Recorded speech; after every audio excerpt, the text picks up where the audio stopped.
But one thing from Rishi Sunak's point of view, the debate in Parliament did do this week was divert attention away from his appearance at the COVID inquiry. He would have been preparing for that for months, I'm sure, but it didn't actually make the headlines, did it? It didn't. And I think when we were talking last week, we were saying this is quite a big test for the Prime Minister. By the way, it's also a reminder, I thought, of the difference between the Prime Minister and every other job in the Cabinet, including the Chancellor. Jeremy Hunt gets to deliver his autumn statement and then disappear for a few weeks. If you're the Prime Minister, you're constantly on. And on Monday, he's doing this big public inquiry. Tuesday, he's trying to get his legislation through Parliament. It's a constant pressure on a Prime Minister. And I think Sunak will be pretty pleased to have got to the end of this week. He sailed through the COVID inquiry and looked perfectly competent, answered the questions that were put to him. He got his legislation through Parliament. The only thing that will be worrying him, we might come back to this later in the show, is that the latest economy numbers were not very strong. So that's a kind of herald of trouble to come. But I think it will also be noticing in Downing Street something about Keir Starmer. So there's been a lot of headlines about the Conservative poll rating being particularly low. Sunak hits a new low. Sunak's as unpopular as Boris Johnson was when Boris Johnson fell. That's all true. But Keir Starmer's personal ratings have also been falling. And I looked at this. I was absolutely astonished. I checked this out yesterday. So Keir Starmer is currently on a net favourability, what people think of him, are they positive or negative, of minus 22%. So that's a lot better than Rishi Sunak, who's on minus 49%, Keir Starmer would say in his defence. But minus 22% for an opposition leader at this point is very low for one who wants to win an election. And in the case of Tony Blair a year before he won his election, he was plus 19%. And David Cameron, okay, so people say, well, Blair's special and he was a particular moment in history. David Cameron was plus 16% net favourability as opposition leader a year before the general election. And Keir Starmer is minus 22%. So what is happening? And those ratings are falling at the moment. They're not getting better for Starmer. And that is something which I don't think is getting much attention at the moment.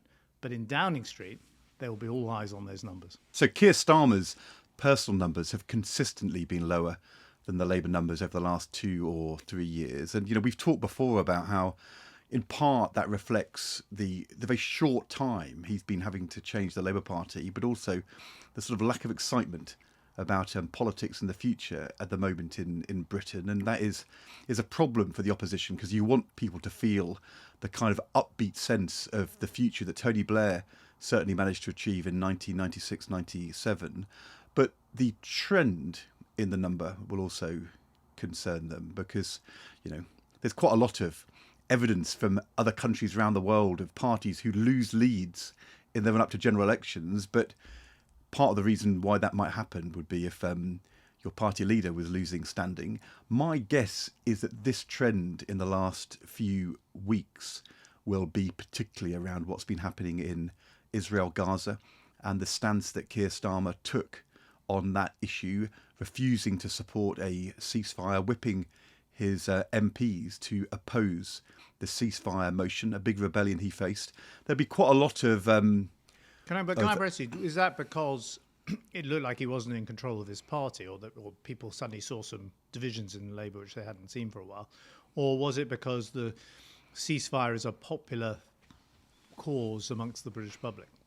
I think it's most likely that there are some left voters who want him to support a ceasefire and have gone along with the Keir Starmer leadership over the last few years. And this is something which is causing them great upset, and they just withhold their support, and that's reflected in the polls. And then, of course, there will be the same thing happening in Muslim communities in seats across the UK as well. We know that's been happening too. And the calculation his people will make is, well, we can manage this. The left voters will come back to us. Those Muslim seats tend to be larger Labour majorities in cities. But I think if I was Keir Starmer, I would be interrogating my experts very hard. Are we getting this right? Is there a danger that that this could do electoral damage to us? And do we need to shift position? And I think on both sides of the Atlantic, the president, Joe Biden, in his own party, Keir Starmer, in his own party, have come under pressure on the Israel-Gaza issue. But maybe both of them are starting to see that they need to respond to that pressure a little bit.